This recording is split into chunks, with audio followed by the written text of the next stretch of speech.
warahmatullahi wabarakatuh. Halo teman-teman semua. Kami dari kelompok 4 Ekonomi Syariah yang beranggotakan saya sendiri, Sumayani Hairot dengan NPM 18 13 03 10 24 dan rekan saya Rizky Devi Apriani dengan NPM 18 13 03 10 36 dan Fatwa Dewi Banuwati dengan NPM 18 53 03 10 4. Di sini kami akan mempresentasikan hasil diskusi kami yang berjudul Konsep Produksi, Distribusi, dan Konsumsi dalam Islam.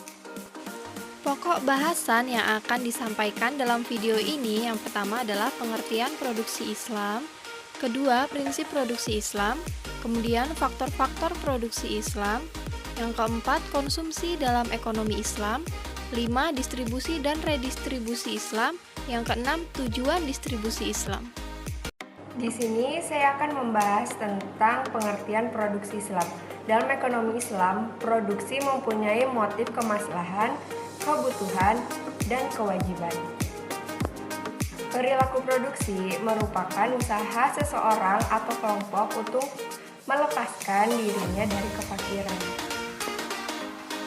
Menurut Yusuf Qaradawi tahun 1995, perilaku produksi dalam eksternal merupakan perilaku seseorang atau individu untuk memenuhi kebutuhannya dalam membangun kemandirian umat. Dalam Quran Surat Al-Mulk ayat 15, semua aktivitas produksi barang dan jasa yang dilakukan oleh seorang muslim adalah untuk memperbaiki apa yang sudah dimilikinya, baik sumber daya alam, harta yang dipersiapkan untuk bisa dimanfaatkan oleh umat Islam. Selanjutnya yaitu prinsip produksi Islam. Terdapat 3 prinsip produksi Islam. Yang pertama, dalam lingkungan halal. Semua aktivitas dalam memproduksi harus berpegang pada syariat Islam. Yang kedua yaitu keadilan dalam berproduksi. Dalam kitab suci Al-Quran diperbolehkan melakukan kerjasama untuk saling menguntungkan dengan jujur tanpa harus memberikan kerugian kepada salah satu pihak. Dan yang terakhir adalah tatanan nilai moral dan teknikal. Dalam Islam mengajarkan skala prioritas yaitu dahuriyah, hajiyah, dan tahsiniyah. Dalam pemenuhan kebutuhan konsumsi serta melarang sikap berlebihan, larangan ini juga berlaku bagi segala mata rantai produksinya. Baik, selanjutnya adalah faktor-faktor produksi Islam. Produksi tidak dapat dilakukan tanpa adanya bahan bahar yang memungkinkan dilakukannya proses produksi itu sendiri. Untuk bisa melakukan produksi, orang memerlukan tenaga kerja, sumber-sumber alam, modal dalam segala bentuk, serta kecakapan.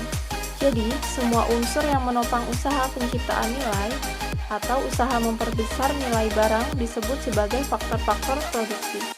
Macam faktor produksi sendiri yang pertama adalah tanah.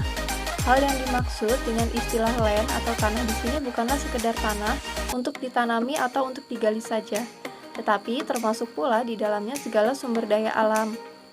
Dengan demikian, istilah tanah atau land ini maksudnya adalah segala sesuatu yang bisa menjadi faktor produksi dan yang tersedia alami tanpa usaha manusia. Contohnya meliputi tenaga air, kemudian ikan dan mineral. Selanjutnya ada tenaga kerja. Dalam ilmu ekonomi yang dimaksud dengan istilah tenaga kerja adalah bukan semata-mata kekuatan manusia untuk mencangkul, menggergaji, bertukang, dan segala kegiatan fisik lainnya.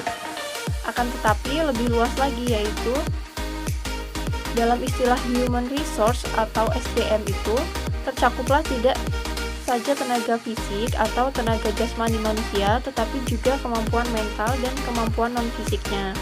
Tidak saja tenaga terdidik, tetapi juga tenaga yang tidak terdidik. Tidak saja tenaga yang terampil, tetapi juga yang tidak terampil.